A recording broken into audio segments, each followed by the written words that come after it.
হজরত শাহজালাল আন্তর্জাতিক বিমানবন্দরে 12টি উড়োজাহাজ পরিত্যক্ত অবস্থায় পড়ে আছে।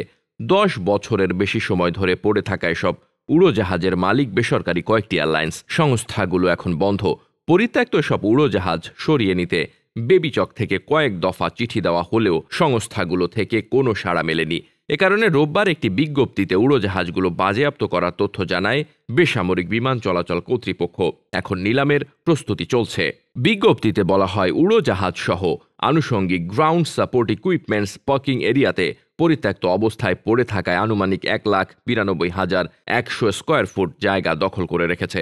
এতে করে দৈনিক বিপুল পরিমাণে বৈদেশিক আয় ও রাজস্ব থেকে বঞ্চিত হচ্ছে বেবিচক। এর আগে গত 27 ফেব্রুয়ারি অব্যবহৃত উড়োজাহাজগুলো অপসারণে সংশ্লিষ্ট এয়ারলাইন্স, মর্টগেজকৃত ব্যাংক শাখা ও বাংলাদেশ ব্যাংকে চিঠি দেওয়া হয়। চিঠি অনুসারে 30 দিনের মধ্যে সংস্থাগুলো উড়োজাহাজ অপসারণ করে বেবিচককে লিখিতভাবে অবহিত করতে ব্যর্থ হয়। বেবিচক কর্মকর্তারা বলেন, বিমানবন্দরের রপ্তানি কার্গোর সামনে অ্যাপ্রনে দীর্ঘদিন ধরে 12টি উড়োজাহাজ ও আনুষঙ্গিক পণ্য পরিত্যক্ত অবস্থায় পড়ে রয়েছে।